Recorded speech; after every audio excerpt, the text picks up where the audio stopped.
तो सभी बच्चों से मेरा आग्रह है बाबू लोग कि कृपया करके शांत हो जाएं।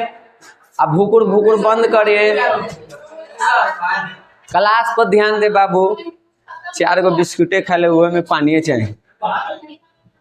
तो तू लेके भाग गई थी बचल का, तो रखी थी क्या लगे, इन्हें दे देती, हमने अपन घर न लेते, हमने के बाल बच्चा ना है। वो अलग बात है, बाल बच्चा है कि ना है। कहाँ ऐसा लिखा हुआ है कि बिया होगा तभी बाल बच्चा होगा। क्या देख रहा है तू है हाँ?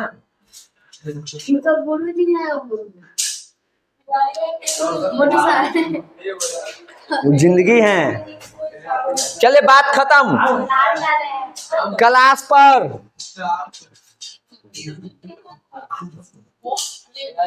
बाबू हम लोगों ने पिछले सप्ताह में टीचर डे से पहले वो क्लास शुरू किए थे हिस्ट्री का चैप्टर नंबर 6, जिसका नाम था शहरीकरण एवं शहरी जीवन। इसका एक क्लास हम लोग कर लिए हैं, ठीक, जिसमें हम लोगों ने देखा कि कैसे शहरों का विकास हुआ, शहर गांव के बीच संबंध है, अंतर। फिर हम लोग इंग्लैंड के शहर के बारे में पढ़ रहे थे कि वहाँ पे शहर के विकास कैसे हुआ, वहाँ के लोगों की परिस्थिति कैसी रही, कौन लोग शहर में आ रहे थे, टेनमेंट्स क्या था। इन सारी चीज़ों को हम लोगों ने पढ़ लिया है। इसमें कोई दिक्कत नहीं। तब आगे आ जाइए। हम बोले थे कि इंग्लैंड की जो कहानी है शहर के विकास के, वो एक लेक्चर में कंप्लीट ना होगा। तो आधा हम बता दिए थे, टेनमेंट्स तक बता दिए थे, बुक में अपना देख लो, वहां तक बताया हुआ था। उसके बाद हमको बताना था। तो देखिए, जब पिछले क्लास में हम पढ़ा रहे थे तो बताए थे कि बहुत सारे लोग जो गांव में थे, वो लोग रोजगार के तलाश में कहाँ रहे थे, शहर में, ठीक। बराबंदी प्रथा के चलते जो छोटे छोटे किसान बराबंदी पर हैं और पीछे औद्योगिकोला में बता रहे हैं, पहले ही बीच में टोक देता है। तो वही तो बोल रहे थे रे, तू बीच में टोक दिया कि बराबंदी प्रथा के चलते छोटे छोटे जो किसान थे, उनका खेत जो है वो बड़े बड़े उद्योगपति फैक्ट्री के मालिक ले लिए, और उस वजह से वो भूमिहीन हो गए और रोजगार की तलाश में वो कहाँ पहुंचे, शहर में। अब शहर में ये लोग इतना पहुंच गए कि काम था अगर 10 व्यक्ति का, तो वहां पे 100 व्यक्ति तैयार है करने के लिए। तो उन लोगों का दर बहुत कम रखा गया था, 16 घंटा 18 घंटा जो काम करना पड़ता था, वो सब हम लोग पिछले क्लास में कर लिए हैं, ठीक। यहाँ पे एक चीज और हुआ था, अब इतने लोग यहाँ आ गए थे तो इनको रहने के लिए जगह चाहिए था, तो कुछ रैन बसेरा बनाया गया। रैन बसेरा मतलब समझती है?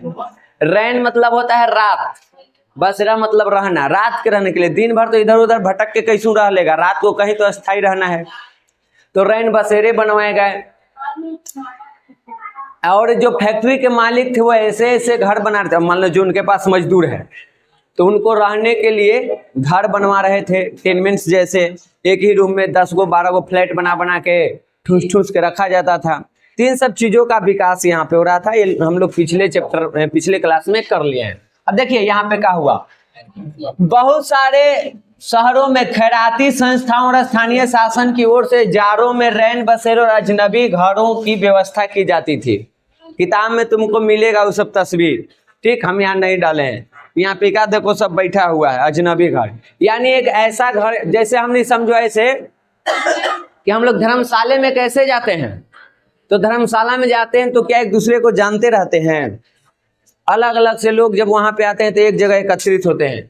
तो उस तरह से यहाँ पे बनाया गया था कुछ रैन बसेरा जहाँ पे आप रात को रुक सकते हैं, और कुछ अजनबी घर धर्मशाला जैसन जहाँ पे आप रुक सकते हैं। ये बनाया कौन था, तो स्थानीय शासन के द्वारा, जो वहाँ की शासन व्यवस्था थी उन लोगों के द्वारा इसको बनाया जाता था।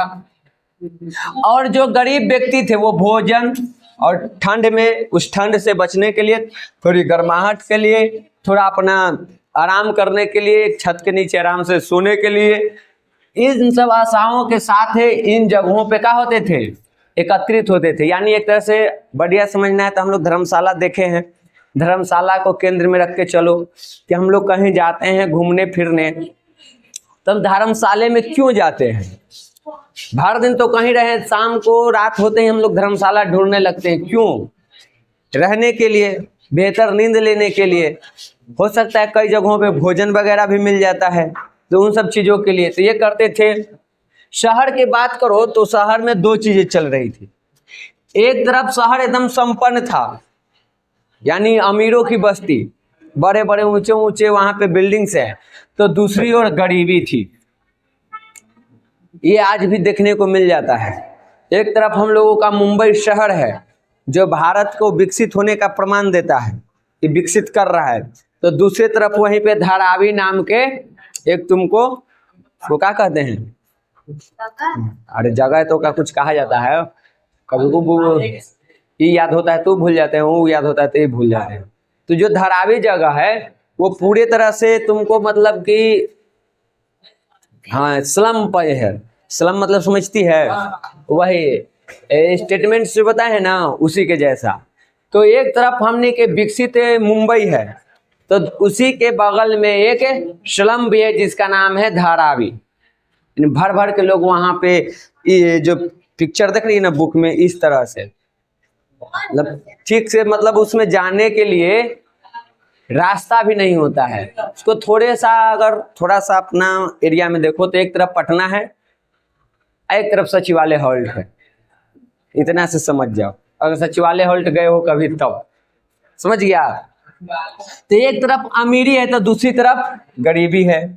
एक तरफ बाहर चमक दमक है, पूरा चमक दमक एकदम चमक रहा है कि शहर है, तो दूसरी तरफ यहाँ धूल गंदगी और अंधकार से भरा हुआ क्षेत्र भी है। यानी एक तरफ मुंबई के शहर, दूसरी तरफ धारावी स्लम, एक तरफ पटना, एक तरफ सचिवालय। समझ गई? भगाओ करा। एक और अवसर थे तो दूसरी ओर निराशा। ये जो चमक दमक वाला संपन्नता वाला है, वहां पे तो अवसर ही अवसर थे हर काम के लिए, ठीक, लोगों की जीवन सुखमय बीत रही थी। तो दूसरे तरफ यहाँ पे निराशा थी, लोग रोजगार के तलाश में तो आ रहे थे लेकिन उनको मिल नहीं रहा था और वो निराश होकर के जा रहे थे। इस तरह की परिस्थिति चल रही थी। उसके बाद धीरे धीरे लंदन शहर विकसित होते गया, और जैसे जैसे लंदन विकसित हो रहा था वैसे ही कुछ नकारात्मक प्रवृत्ति भी यहाँ पे जन्म ले लिया। शहर के विकास के साथ कुछ नकारात्मक चीज भी यहाँ पे देखने को मिला, जिसमें सबसे चीज बड़ा है यहाँ पे अपराध। अपराधों की वृद्धि हो गई। जिसको सिंपल समझो, अपराध की वृद्धि का है हुआ। क्यों अपराध बढ़ गया? मान लो यहाँ पे हमको 2 टीचर के काम है और तुम जितना हो इतना सारे टीचर यहाँ आ जाओ यही में, और हम 2 ही लोग को दे पाएंगे, हमको तो 2 ही की आवश्यकता है तो हम 2 ही को दे पाएंगे, बाकी लोग बेरोजगार, दूसरा काम तो आता ना है, सब घर द्वार छोड़ के तू इसी के लिए आई है, यहीं पे तू है, अंततः तू क्या करेगी? चोरी डकैती बेईमानी छीन छोड़। शहर में हजारों की संख्या में लोग रोजगार की तलाश में आके जमा हो गए, लेकिन सब लोगों को रोजगार तो मिला नहीं। अब भूख एक ऐसी चीज है कि जो तुमको नहीं करने का मन हो वो भी वो तुमसे करवा देता है। कुछ नहीं तो अपना भूख मिटाने के लिए तो चोरी करिए लेगा। तो चोरी डकैती ये सब लूट मार, इन सब अपराधों की वृद्धि हुई। ये क्यों हुआ? क्योंकि उन लोगों को वहां पे रोजगार नहीं मिला। अगर रोजगार मिल जाता तो अपना काम में रहते, वो ये सब काम क्यों करते? रोजगार नहीं मिला तो ये सब काम कर रहे थे। डेविड थॉमस के अनुसार ये मानना है कि औद्योगिकरण का सबसे बड़ा प्रभाव सामाजिक नैतिक मूल्यों में बदलाव लाया है। कि औद्योगिकरण आया, इससे शहरीकरण के विकास हुआ, लोग रोजगार की तलाश में वहां गए, और उस वजह से यहाँ पे क्या हुआ, सामाजिक जो नैतिक मूल्य है उसमें कई सारे बदलाव आए। यानी जहाँ चोरी नहीं होती थी वहां चोरी होने लगी, जहां बेईमानी नहीं होती थी वहां बेईमानी होने लगी, जहां शोषण नहीं होता था वहां शोषण होने लगा। ठीक, इस तरह के चीज कहा जाता है कि यहाँ पे देखो 1870 के ईस्वी के आसपास में देखा जाए तो लंदन में 20,000 अपराधी रहते थे। 1870 में पूरे लंदन में, लड़का 1870 में पूरे लंदन में 20,000 तक अपराधी रहते थे, चोर उचक्के, ठीक, लूट मार करने वाले। क्या ये 20,000 चोरी करने के इरादे से वहां गए थे? ये लोग गए रोजगार की तलाश में, और जब रोजगार नहीं मिला तो ले दे कि इनके पास यही सब काम बच गया। हेनरी मेह्यू के अनुसार माना जाता है कि एक ऐसी सूची बनी जहां लोग अपराधों से ही अपनी आजीविका चलाते थे।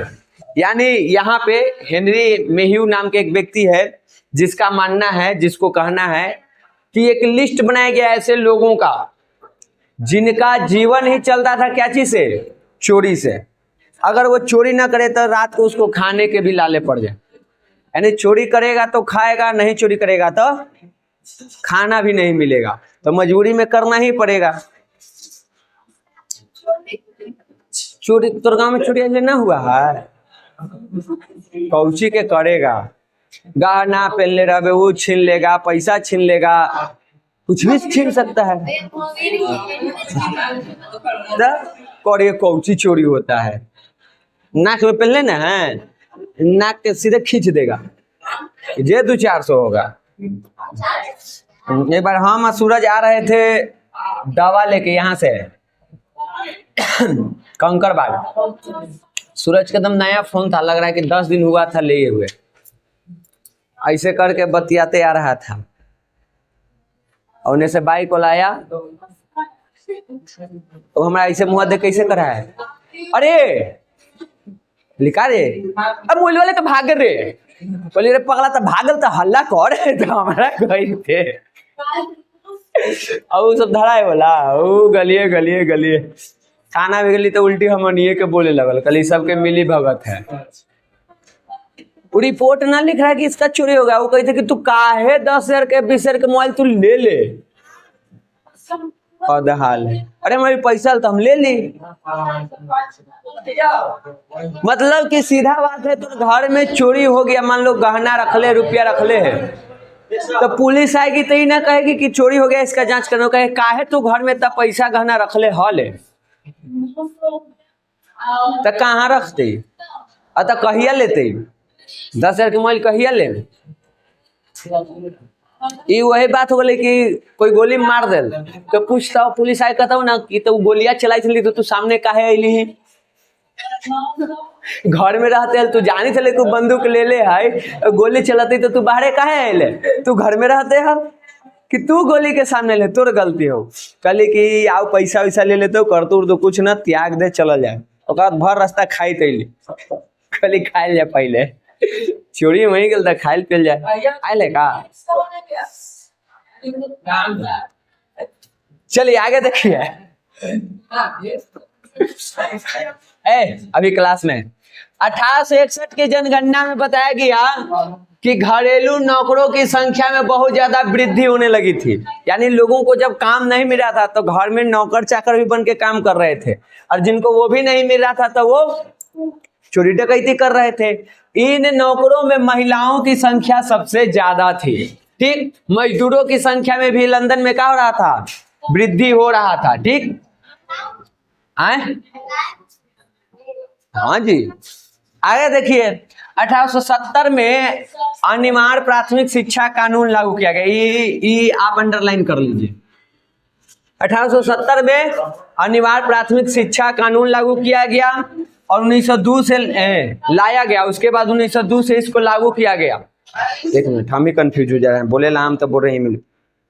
1870 में अनिवार्य प्राथमिक शिक्षा कानून लाया गया और 1902 में यहाँ पे फैक्ट्री कानून, सब नए नए कानून बन रहे थे और सब ला करके यहाँ पे क्या किया गया था, बच्चों को उद्योगों में काम करने पर रोक लगा दिया गया। पढ़े पीछे के 7 साल से जो नीचे के हैं वो काम नहीं करेगा और 12 साल तक के बच्चों का काम के घंटा कम किया गया था। ये सारी व्यवस्थाएं लाई गई और बच्चों को मुख्य रूप से यहाँ पे क्या किया गया, उद्योग से बाहर रखा गया। उनको कहाँ भेजा गया, पढ़ने के लिए, कि इतना तो आपको अनिवार्य प्राथमिक शिक्षा, यानी प्राथमिक शिक्षा तो आपके पास होना ही होना चाहिए। ठीक, शहर में एक और रोजगार तो बढ़ रहा था तो दूसरी ओर झोपड़पट्टियों में गुजारा कर रहे निर्धन मजदूर भी रह रहे थे। रोजगार तो मिला लेकिन इतना नहीं मिल रहा था। पहले तो सबको मिल नहीं रहा था, जिनको मिला भी उनको इतना वेतन ये सब नहीं मिल रहा था कि वो बढ़िया से उस चीज को चला सके। तो क्या कर रहे थे, जिसको नहीं मिला वो ना चोरी करा है। कुछ लोग हैं उनको मिल गया रोजगार, लेकिन वेतन इतना अच्छा नहीं था कि वो अपना जीवन यापन सही से गुजार सके। तो वो क्या कर रहे थे, वो झोपड़पट्टियों में गुजारा कर रहे थे। जो ये बिल्डिंग तुमको दिख रहा है ना हाइसन में, समझे, ये तो एगो माने कि मोटे दिमाग है, माने पिक्चर में उतना है तो उतने है वो जगह हवा आए 125 ग्राम है, कितना है आगे देखो।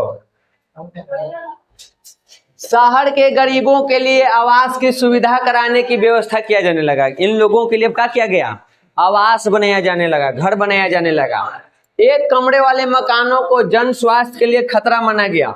बताएं पीछे कि स्टेटमेंट्स में बिल्डिंग बन गया, उसमें फ्लैट बन गया, एक ही फ्लैट में कई सारे लोग रहते थे, तो माना गया कि एक ही कमरे में बहुत सारे जब लोग रहेंगे तो उससे लोगों के स्वास्थ्य पर इसका बुरा प्रभाव पड़ेगा। ठीक, तो उसके लिए क्या किया गया, और क्यों प्रभाव पड़ेगा, क्योंकि उसमें से हवा नहीं निकलती थी, ना हवा आएगी ना हवा जाएगी। इतना ना सटा सटा के बिल्डिंग बनाया हुआ है ना कि आपको उसमें हवा आने जाने की व्यवस्था ही नहीं है। और अगर आग लग गया तो और मुश्किल है, और हमेशा आग लगने की खतरा बनी रहती थी। ठीक, तो ये सब कारण था। लंदन की भीड़ भरी बस्तियों को कम करने के लिए, ये जो भीड़ लगी हुई थी इसको कम करने के लिए खुले स्थानों को हरा भरा बनाने जाने लगा। यानी खुले स्थान पर बिल्डिंग शहर ये सब बसाना शुरू किया जाने लगा, ताकि यहाँ पे आबादी जो है शहर के वो क्या हो, कम हो। ये जो एकवा पर एक ठूस ठूस के भर गए उसको कम करने के लिए जो खाली जगह है वहां पे शहर बसाने का प्रयास किया जाने लगा, और थोड़ा व्यवस्थित तरीके से, ठीक, एकदम योजना अनुसार उसको बसाया जाने लगा। और यहाँ से एक नया नाम आया, गार्डन सिटी। गार्डन सिटी मतलब समझते हैं, पूरा बाग बगीचा पार्क वार्क सब उसमें रहेगा, और उस तरह से यहाँ पे शहर बसाने का प्रयास किया जाने लगा। देखो लंदन शहर में बाग बगीचे लगाए गए। इस अवधारणा को वास्तुकार और योजनाकार एक व्यक्ति हैं जिनका नाम है एनवेजर हावर्ड। इसको आप लोग थोड़ा सा अंडरलाइन कर लीजिए, इस साल पूछा था। तो एनवेजर हावर्ड ने इसे गार्डन सिटी नाम दिया, यानी बगीचों का शहर। अब जो शहर लग रहा था उसमें ये सब चीजें के, इन सब चीजों को ध्यान में रख के शहर बसाया जा रहा था। पेड़ पौधा बागात पार्क वार्क सब व्यवस्थित रूप से बसाया जाने लगा, समझ गए। लेकिन ऐसे मकान केवल खाते पीते कामगार ही खरीद सकते थे, सबको ये ऐसा मकान खरीदने की हैसियत नहीं थी। आज हम लोग भी चले जाएं तो पटने में तो तुमको इस तरह के शहर मिल जाएगा, इस तरह के जहाँ पे पूरा अपना एक कॉलोनी है, उसमें तुमको पेड़ बागात सब मिल जाता है, बढ़िया व्यवस्थित तरीके से फ्लैट व्लैट सब मिलेगा, गार्ड भी है आपको रखने के लिए, सीसीटीवी कैमरा सब लगा हुआ है। क्या वो घर हर व्यक्ति खरीद सकता है? हर व्यक्ति उसको रेंट पर ले सकता है? अरे जिसको बढ़िया जॉब मिला हुआ है, बढ़िया इनकम है, वो खरीदेगा। अब जो महीने में रोज 300-400 कमाने वाला व्यक्ति का उसको खरीदेगा, वो तो कहीं वही झोपड़पट्टी में गुजारा करेगा। अब जो 30,000-40,000 के नौकरी कर रहा है वो खरीद सकता है उसको। अब कोई लाखों करोड़ कमा रहा है तो अपना प्राइवेट फ्लैट में रह रहा है, अपना बिल्डिंग बनवा रहा है और उसमें रह रहा है। तो ये व्यवस्थाएं उसी दौरान से, उसी समय से चलते आ रहा है, समझ गए। जब विश्व युद्ध हो रहा था दूसरा का 1939 होला, 1919 में भी और 1939 में भी, यानी दोनों विश्व युद्ध, इसके टाइम पर ब्रिटिश सरकार और स्थानीय शासन ने मजदूर वर्ग के लिए और छोटे छोटे परिवारों के लिए घर ये सब बनाने का काम किया था। विश्व युद्ध के दौरान इंग्लैंड के राजा ने भी, यानी केंद्र सरकार ने भी, और वहाँ के जो स्थानीय सरकार था उन लोगों ने भी वहाँ पे कुछ व्यवस्थाएं की थी, घर वर बनाया था कि छोटे छोटे जो परिवार है वो उसमें रहें, ठीक। और लगभग कितना मकान बनाया गया था? 10 लाख मकान उस टाइम पे इन लोगों के लिए बनाया गया था। यातायात के साधन भी बेहतर बनाया गया, शहरों को उपशहरों को सबको एक दूसरे से सड़क के माध्यम से क्या किया गया? जोड़ा गया। आगे चल के रेलवे, मेट्रो, ये सब अंडरग्राउंड रेलवे, इन सब चीजों की शुरुआत होगी। अब यहाँ पे यातायात की सुविधा होने से क्या हुआ कि जो लोग शहर में ही अस्थायी थे, यातायात की सुविधा करने से क्या हो गया कि अब वो घर से भी अप डाउन कर सकते थे, तो शहर में भीड़ कम लगेगी। जैसे मान लो अगर हम लोग यहाँ पे हैं, पटना जाने के लिए रोड रेलवे जो भी है वो न रहे, अब पटना काम करने जाना है, तो जो व्यक्ति पटना काम करने जा रहा है क्या वो लौट के वापस आएगा कि वहीं रुक जाएगा?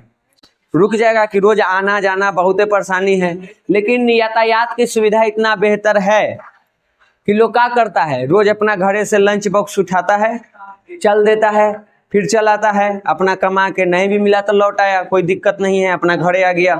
ठीक, शहर में भीड़ भाड़ नहीं होती है, एक व्यवस्था होता ना है। तो सरकार ने वहां पे लंदन में यही किया, इस भीड़ को कम करने के लिए यातायात की सुविधा को बेहतर बनाया, ताकि लोगों को शहर में न रुकना पड़े, वो अपने घर से भी आकर के काम धंधा करके फिर वापस घर लौट जाएं। तो ये व्यवस्था किया गया।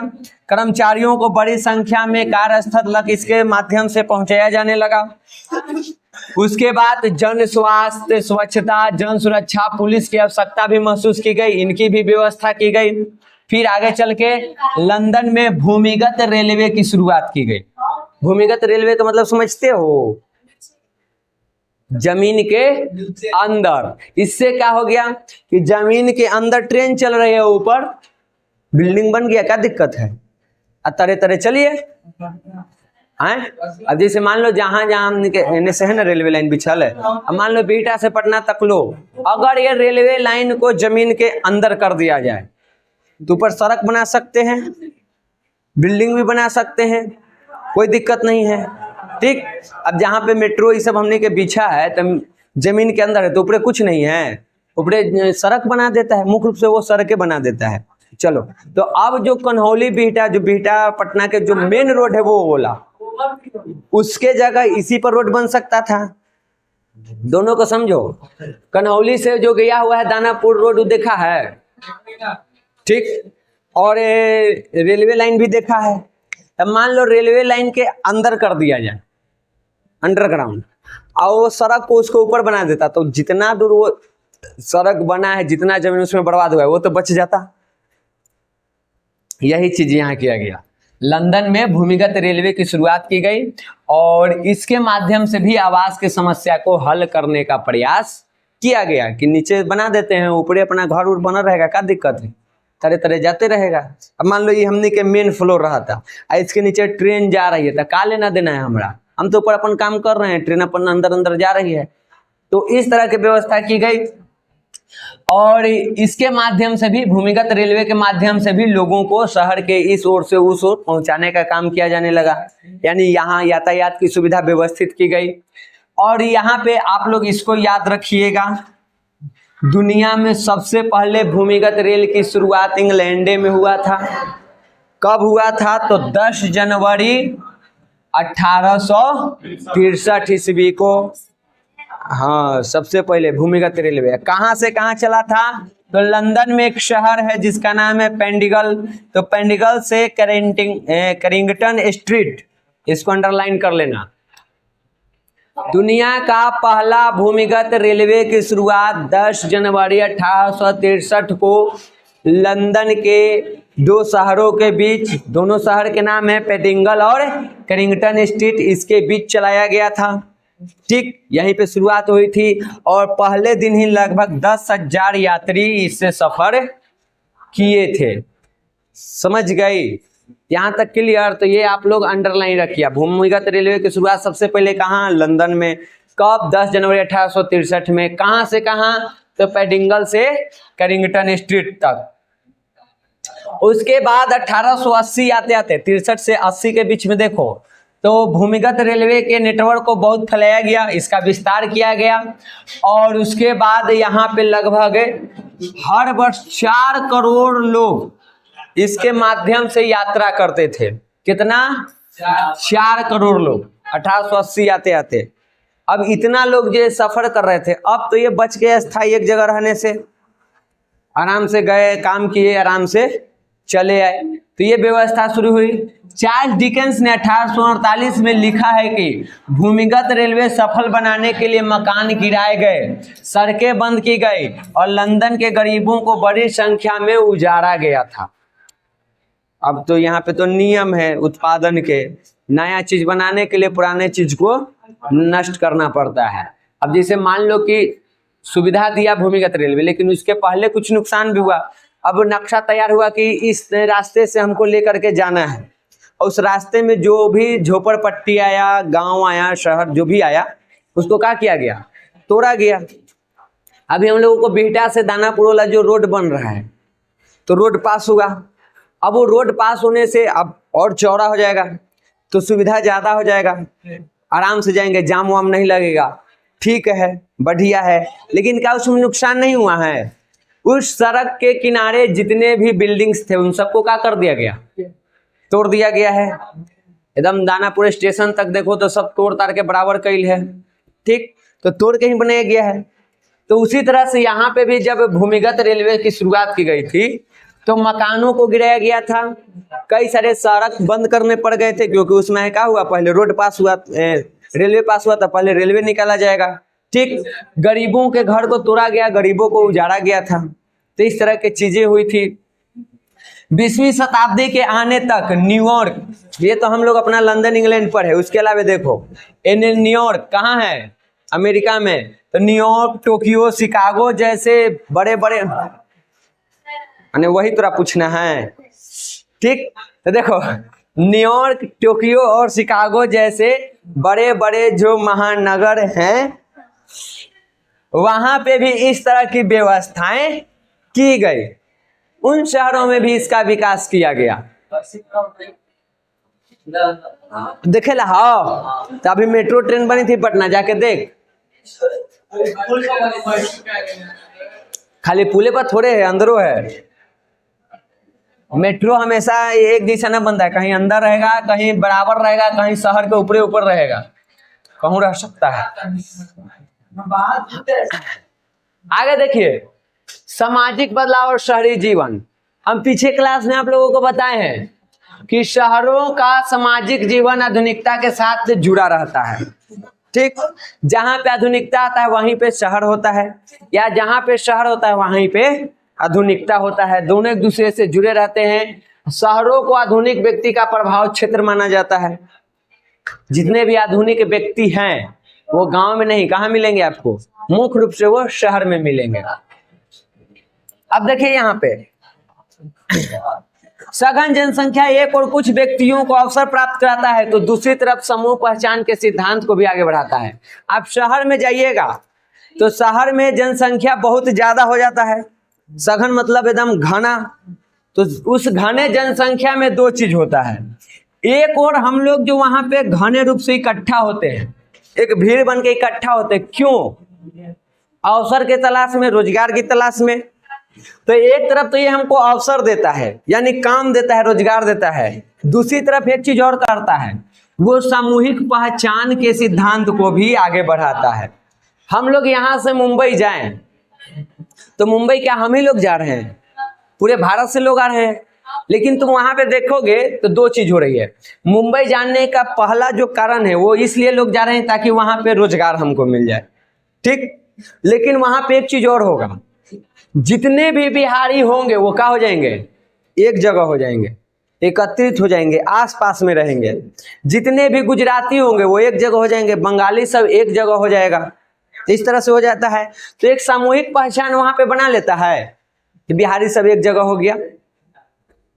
तो ये चीज होता है, दो चीज ये करता है। पहला कि ये हम लोगों को रोजगार के अवसर देता है। शहर सघन जनसंख्या जब वहां पहुंचता है रोजगार के लिए तो जनसंख्या सघन हो गया, और उस सघन जनसंख्या में, उस उतने बड़े जनसंख्या में एक चीज और होता है, सामूहिक पहचान। हम कहीं भी बाहर जाते हैं और वहां पे अपने क्षेत्र के लोग मिलते हैं तो हम क्या करते हैं? उनके साथ ऑटोमेटिक जुड़ जाते हैं। कोई जान पहचान नहीं है, लेकिन क्षेत्र एक होने की वजह से हम जुड़ जाते हैं। कई जगह जाति के नाम पे जुड़ जाएंगे, धर्म के नाम पे जुड़ जाते हैं और एकत्रित हो जाते हैं। होता है ऐसा चीज। तो वो सामूहिक पहचान के सिद्धांत को भी बढ़ाता है। बढ़ाने वाले में कौन कौन से कारक हैं?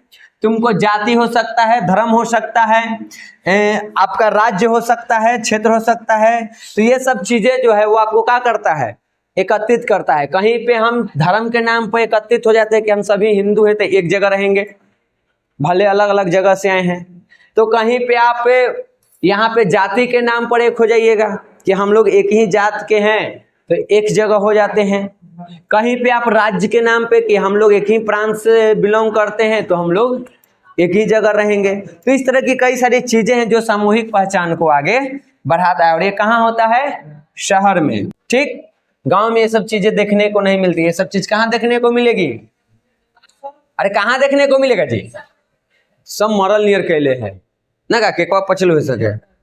आगे देखो, कम स्थान में अत्यधिक लोगों का जमाव पहचान को और तीव्र कर देता है। जितने स्थान कम होगा और लोग ज्यादा होंगे तो भीड़ उतना ही अधिक होगा। अब जितने भीड़ ज्यादा होगा लोग और ज्यादा अपने अपने करीबी को ढूंढने लगेंगे। यहाँ पे जितने भीड़ लगा शहर में, कोई भी एक शहर ले लो, वहां पे जितने भीड़ भरेगा, जितने वहां पे देश भर के लोग इकट्ठा होंगे, अब जिस उद्देश्य हो, मुख्य रूप से तो रोजगार के उद्देश्य में ही होंगे, तो वहां पे उतना ही लोग अपने क्षेत्र के लोगों को ढूंढने लगेंगे। अब मान लो हमने मुंबई गए तो सब कोई पहले ढूंढेंगे बिहारी, लेकिन पूरा एकदम मुंबई में जनसंख्या और भर गया तो बिहारी और ज्यादा भर जाएगा, और ज्यादा हम लोग ढूंढने लगेंगे कि कौन कौन बिहार से है। बिहार में भी कहा होगा कि हमनी सब बिहारी हैं, तो बिहार में तू पटने के हो, ए मर्दवा हम तो पटने के ही हो, चलो तो पटना वाला अलगे हो जाएगा। वहां सब बिहारी एक जगह, उसमें पटना वाला अलगे, आरा वाला अलगे, गया वाला अलगे, ऐसे छटने लगेगा। उसमें भी और ज्यादा होगा तब पटना से भी नीचे नौबतपुर, कौन गांव लो ही जाता, हम ही गांव होने लगता है। तो जितने ज्यादा जनसंख्या बढ़ती है ये सामूहिक पहचान उतने तेजी से आगे बढ़ने लगता है। समझ गए? उसमें भी फिर अपना जात धर्म सब कुछ देखा जाने लगता है। ठीक, उनमें एक ओर सहअस्तित्व की भावना उत्पन्न करता है तो दूसरी ओर प्रतिरोध की भाव। एक तरफ सहअस्तित्व मतलब समझते हो, सब अपना अस्तित्व बना के अपनी पहचान के साथ एक होता है, तो दूसरी तरफ प्रतिरोध भी होता है। इधर मान लो बिहारी सब इकट्ठा हो गया इस क्षेत्र में, इन्हें मान लो सब तुमको इकट्ठा हो जाए, मान लो तमिल लोग, ठीक, मुंबई शहर है, ओए मुंबई शहर में पूरे देश से लोग आ रहे हैं, ठीक, तो एक तरफ तमिल के लोग आए, तमिलनाडु से तमिल लोग, एक तरफ बिहार से बिहारी, ये दोनों मुंबई शहर पहुंचे। क्या बिहारी और तमिल एक साथ रहेगा? बिहार वाला सब एक तरफ हो जाएगा और तमिल वाला एक तरफ। अब मराठी सब तो वहां के हइये है अपना। अब इसमें होगा का कि ये लोग अपना अस्तित्व बनाए हुए है शहर में, ये लोग अपना बनाए हुए हैं और इसका तो शहर है तो ये अपना बनाए हुए है, तो एक तरफ ये सह अस्तित्व को बढ़ावा दे रहा है, दूसरी तरफ एक चीज और होगा, इन तीनों में टकराव होते रहेगा। ठीक है, ये हम राजनीति के पहला चैप्टर में पढ़े भी हैं। तो एक तरफ तो ये सह अस्तित्व के भावना को बढ़ाता है, तो दूसरी ओर प्रतिरोध, एक दूसरे के खिलाफ, एक दूसरे के विरुद्ध भी होते हैं, इनमें आपसी मारपीट झगड़ा भी हो सकता है। तो शहर में अत्यधिक जनसंख्या बढ़ने से ये भी होता है। जैसे ही सामूहिक पहचान बनेगा, अलग अलग समूह बंटेगा, तो समूहों के बीच टकराव भी होगी, ऐसा संभावना बना रहता है। समझ गए यहाँ तक कोई दिक्कत? शहर की बढ़ती आबादी के साथ 19वीं शताब्दी में अधिकतर आंदोलन भी हुए। जब आबादी बढ़ रहा था मजदूरों की या जो भी लोग वहाँ रोजगार की तलाश में गए, तो उन लोगों ने अपने अधिकार के लिए आंदोलन भी किए, जैसे कि चाटिस्ट आंदोलन। ये क्यों था? ये था सभी वयस्क पुरुषों को, यहाँ पे जो वयस्क पुरुष थे उनके द्वारा आंदोलन चलाया गया था। एक है, तुमको ये याद रखना, 10 घंटे का आंदोलन कहाँ चला था? तो ये भी इंग्लैंड में चला था। अब 10 घंटे के आंदोलन मतलब ही ना कि 10 घंटा के बाद बंद हो गया था। 10 घंटे के आंदोलन के मतलब है कि वहां पे ये तय करना था कि मजदूरों के काम के घंटा 10 ही घंटा रहेगा, जो काम करने का समय वो कितना देर रहेगा? 10 घंटे, यानी 10 घंटा से ज्यादा हम काम नहीं करेंगे। इसी के लिए आंदोलन चला था, इसीलिए इस आंदोलन का क्या नाम है? 10 घंटे का आंदोलन। अगर लघु उत्तरीय में पूछ दे कि 10 घंटे का आंदोलन क्या था, तो लिख देना है कि इंग्लैंड के मजदूरों ने अपने काम के समय को 10 घंटे करवाने के लिए वहां पे एक आंदोलन चलाया था, जिसे 10 घंटे के आंदोलन के नाम से जाना जाता है। समझ गए? तो ये सब चीजें चली थी और इसमें पुरुष बड़ी संख्या में एकजुट हुए थे, ठीक, वहां पे जमा हो रहे थे। इसमें एक चीज और हुआ था, शहर के विकास होने से 3 गो वर्ग भी आया। ये हम लोग औद्योगिकरण में भी पढ़ लिए हैं कि औद्योगिकरण में 3 वर्ग को औद्योगिकरण ने 3 वर्गों को जन्म दिया, पूंजीपति वर्ग, एक श्रमिक वर्ग, 2 गो तो है ये है औद्योगिकरण में। शहर के कारण एक और वर्ग आया था, मध्यम वर्ग, जो न तो पूंजीपति था ना तो श्रमिक था, वो बीच में था, तभी हमको उन्हीं तीनों को देखना है। टाइम है, कोई दिक्कत ना है। सुनिए, शहरों के विकास के साथ व्यापक स्तर पर व्यवसाय भी बढ़े। बड़े स्तर पर व्यापार बढ़ रहा था, व्यवसाय बिजनेस बड़ा हो रहा था। कौन टेव टेव कर रहा है? बड़े स्तर पर उत्पादन भी हो रहा था। ठीक, मुद्रा प्रधान अर्थव्यवस्था यानी मुद्रा से लेन देन होने लगा, वस्तु विनिमय धीरे धीरे खत्म। शहरी अर्थव्यवस्था का यहाँ पे उद्भव हुआ, जिसमें काम के बदले वेतन मिलना शुरू हो गया। मजदूरी का नगद भुगतान होने लगा। आप सुबह काम कीजिए, सुबह से शाम, और शाम को अपना पैसा लेके जाइए। तो इन सब चीजों का विकास हुआ। और यहाँ पे गतिशील एवं प्रतियोगी अर्थव्यवस्था आया, स्वतंत्र उद्यम आया, मुनाफा कमाने की प्रवृत्ति आई। उसके बाद मुद्रा के विकास हुआ, बैंकिंग आया, शाख आया, बिल विनिमय आया, बीमा, अनुबंधन, कई सारी चीजें आई। सब कुछ का विकास हुआ। और ये सारे के सारे जो विकास करे थे, जो इसके मालिक थे, वो कौन थे? वो थे पूंजीपति वर्ग। वही बने आगे चल के पूंजीपति वर्ग, क्योंकि बैंक के मध्यम वर्ग और श्रमिक वर्ग तो खोल नहीं सकता है, पूंजीपति वर्ग ही खोलेगा।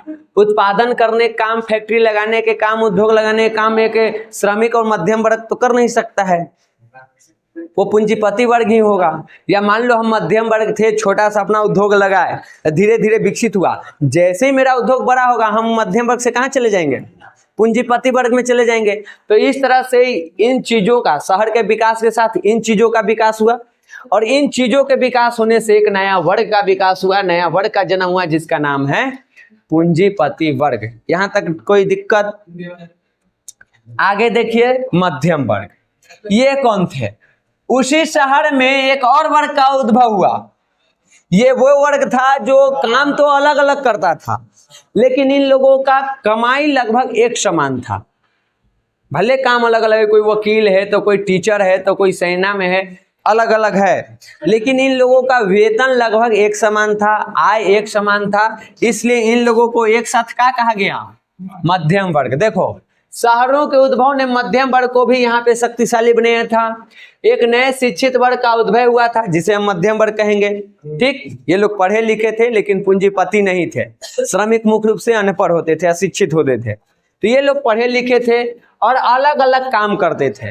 अलग अलग काम करते हुए भी इन लोगों का आय जो है वो लगभग एक समान था। जो पैसा कमाते थे, जो इनकम होता था, वो लगभग एक समान था। और इसी में तुमको बुद्धिजीवी वर्ग भी उभर के सामने आए, जिनको इन चीजों की कमी महसूस हुई कि कैसे पूंजीपति वर्ग हमारा शोषण कर रहा है, राज्य कैसे शोषण कर रहा है। तो इस तरह के लोग मध्यम वर्ग में ही आए। हम पीछे बताए भी हैं कि जितना भी आंदोलन क्रांति हुआ है वो कौन किया है? मध्यम वर्ग। क्योंकि मध्यम वर्ग का एक पैर रहता है नल्ला में, तो एक पैर रहता है नदी में, और उसको नल्ला में से निकल के कहाँ जाना है? नदी में। नदी वाला उसको आने नहीं देगा, तो फिर टकराव होता है। नल्ला के लोगों को, जो और बाकी के लोग हैं उस नाली वाले जीवन में, उनको साथ मिला करके और उस नदी में वो घुसने का प्रयास करेगा, और वही क्रांति आंदोलन कराएगा। ठीक, अब इसमें देखिए बुद्धिजीवी वर्ग, अब मानना ये लोग बुद्धिजीवी हैं कि नहीं। ठीक, देखो इसमें कौन कौन लोग होते थे। जैसे शिक्षक हो गया, बताओ बुद्धिजीवी होता है कि नहीं?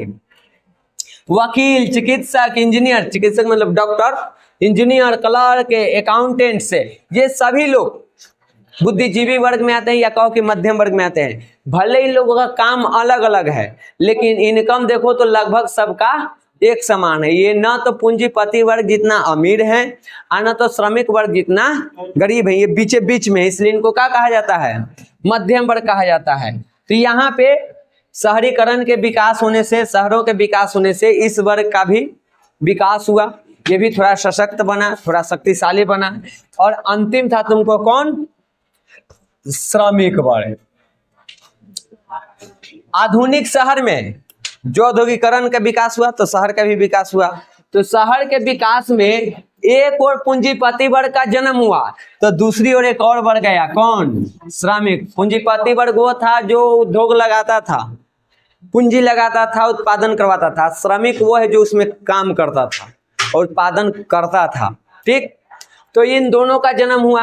शहरों में फैक्ट्री प्रणाली की स्थापना के कारण जो कृषक वर्ग के लोग थे, जो लगभग भूमि विहीन थे, यानी उनके पास भूमि नहीं थी, कृषक तो थे लेकिन भूमि न के बराबर थी, कई लोगों के पास तो एकदम नहीं थी।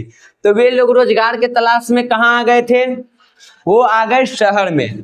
ठीक, शहरों की और बेहतर रोजगार के अवसर में वो लोग यहाँ पे आए, भारी संख्या में यहाँ पे आने लगे, पलायन किए। और उसके बाद यहाँ पे औद्योगिक नगर जैसे कि मैनचेस्टर, लंकाशायर, सेकंड, ये सब वहाँ के शहर है। इन शहरों का विकास हुआ। इन शहरों में ये लोग मजदूर के रूप में काम करना शुरू किए, लेकिन इनकी हालात देखो तो बहुत दयनीय थी। पूंजीपति वर्ग का बहुत बेहतर था, इनका हालात बहुत ही दयनीय था, क्योंकि इनका शोषण होता था। फैक्ट्री के जो मालिक हैं, उद्योग के, उनके पास एकाधिकार था, इन लोगों के पास कोई अधिकार नहीं था। तो ये सब चीजें थी। इन शहरों में श्रमिकों की संख्या अधिक थी। इन शहरों में नई समस्याओं को जन्म दिया, जैसे बेरोजगारी में वृद्धि, स्वास्थ्य संबंधी विषयों के प्रति उदासीनता। अब देखो, जो मैनचेस्टर है, लंकाशायर, सेकंड जैसा शहर है, वहां पे जब ये लोग गए तो काम था 10 लोगों को, जमा हो गए 100 लोग। तो 10 लोगों को रोजगार मिला, 90 लोग बेकार हैं। तो बेरोजगारी का वहां पे जन्म हुआ, बेरोजगारी का विकास हुआ। इस तरह से ये कहो कि बेरोजगारी भी बढ़ी, और ये लोग मजबूरी में एक जगह ठूस ठूस के भर के रहने लगे एक रूम में, जिससे कि वहाँ के स्वास्थ्य पे भी इसका बुरा प्रभाव देखने को मिला था। श्रमिक वर्ग से कोई दिक्कत है? पूंजीपति वर्ग, मध्यम वर्ग, श्रमिक वर्ग में पीछे पे हम लोग पढ़ लिए हैं। शहर के विकास हुआ, क्यों हुआ? क्योंकि औद्योगिकरण आया, फैक्ट्री लगा, उत्पादन बढ़ा, लोग शहर में रहने लगे।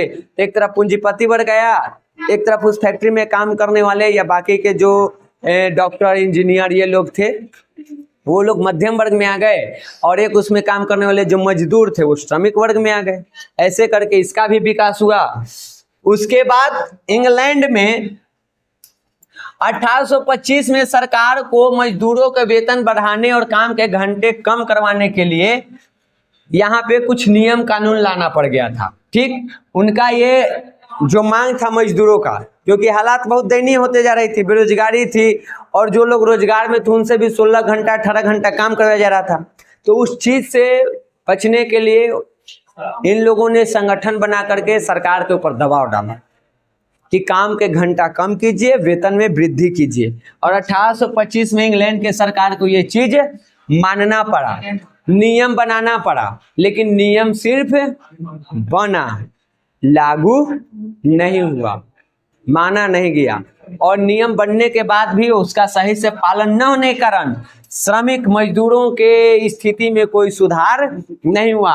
और तब इन लोगों ने क्या किया, यहाँ पे मजदूर आंदोलन को और तीव्र कर दिया। वो लोग और ज्यादा आंदोलन करने लगे और अपना यूनियन बनाने लगे, अपना संगठन बनाने लगे, और बार बार आंदोलन करके सरकार पर, फैक्ट्री के मालिक पर, इन सब पर क्या करने लगे, दबाव डालने लगे, हड़ताल करने लगे, और अपने स्थिति में सुधार की मांग करने लगे थे।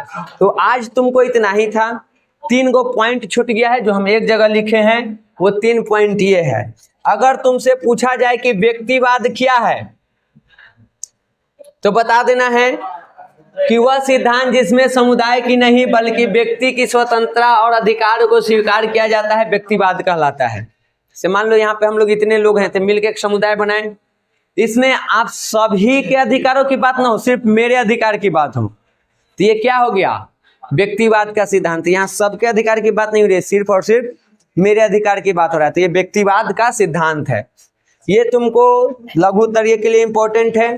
फिर ये भी तुम्हारे लिए इंपॉर्टेंट है। घेटो क्या था या घेटो क्या है? तो देखो, घेटो शब्द जो है वो मध्य यूरोप में जो शहर है वहां के यहूदियों की बस्ती के लिए प्रयोग किया जाता है। सिंपल से समझो, यहाँ पे मान लो हमने एक ही धर्म के लोग हैं, या एक ही जाति के लोग हैं, या ये कहो कि भी हम सभी एक ही क्लास के लोग हैं, तो इसको एक शब्द में क्या कहा जाएगा, घेटो। घेटो मतलब किसी एक ही समुदाय को वहाँ पे डिनोट किया जाता है, वो धर्म के नाम पे हो, जाति के नाम पे हो, क्षेत्र के नाम पे हो, जैसे हो। जैसे यहाँ पे देखो, मध्य यूरोप में जो यहूदियों की बस्ती थी उसके लिए इसका प्रयोग किया जाता था, यानी धर्म के नाम पर यहूदियों की बस्ती को एक साथ क्या कहा जाता था, घेटो कहा जाता था। आज के टाइम में बात करो तो कोई विशेष धर्म, जाति या समान पहचान वाले लोगों के साथ रहने को हम क्या कहते हैं, घेटो कहते हैं। जैसे हम घेटो शब्द का प्रयोग किए, यानी हम एक समान लोगों के समूह को हम बात कर रहे हैं, उसको इंगित कर रहे हैं। क्लियर ये चीजें? हाँ, घेटो समझ में आया जी? जैसे यहाँ 10th क्लास में सब एक के समान है, कौची सब 10th क्लास में है, तो इसको हम क्या कहेंगे? घेटो। ठीक, समझ गया? या मान लो यहाँ पे हम सभी एक ही धर्म के, तो इसको क्या कहा जाएगा? घेटो है। अजमा है, पूरा एक ही धर्म के लोग हैं, तो इसको घेटो कह दो। यही है तुमको क्या? घेटो। और एक है तुमको लेसेज फेयर। यह आर्थिक उन्मुक्तावाद, उन्मुक्तावाद मतलब समझता है, ब्रैकेट में लिखा है पूर्ण स्वतंत्रता पर आधारित था। ठीक, इसका मतलब है लेसेज फेयर मतलब है पूर्ण स्वतंत्रता, व्यापारियों को पूरा स्वतंत्रता मिली हुई थी, उसमें सरकार किसी प्रकार का कोई हस्तक्षेप नहीं करता था, आपको जैसे व्यापार करना है कीजिए। तो यह आर्थिक उन्मुक्तावाद था जिसमें सरकार का किसी रूप में हस्तक्षेप नहीं था एवं पूंजीपतियों को पूरी स्वतंत्रता थी अपना व्यापार करने के लिए, सरकार कोई हस्तक्षेप नहीं करेगा, उसी को क्या कहा जाता था? Laces fair. तो आज की क्लास में आप लोगों को इतना ही था। कल हम लोग प्रयास करेंगे कि अपना मुंबई शहर, सिंगापुर और पटना तीनों को खत्म करके कल क्लास हम लोग क्या करें? खत्म। उसके बाद परसों इसका ऑब्जेक्टिव कर लेंगे। ठीक है, थोड़ा सा स्पीड बढ़ाना पड़ेगा। नवंबर से हम सोच रहे हैं कि आप लोगों का क्रैश कोर्स शुरू करेंगे, नवंबर, दिसंबर, जनवरी और 10 दिन लगभग फरवरी में। ठीक, और दिसंबर जनवरी से आपका डबल क्लास चलेगा लगभग दिसंबर से, यानी कि सुबह भी आना है, शाम को टेस्ट सीरीज चलेगा पर डे, इसलिए याद करते जाइए चैप्टर बाय चैप्टर, फिर ऐसे ऐसे मतलब हर तरह से आप में जितना दम है लगा दीजिए। बाबू आप लोगों के पास बस 5 से 6 महीने, 5 महीने बचा हुआ है ना, हो 5 जनवरी तक, 8, 4, 12, 5 फरवरी में तो, इसलिए भूत बनने की तैयारी कीजिए, पगलाइए या पढ़े के मामले में।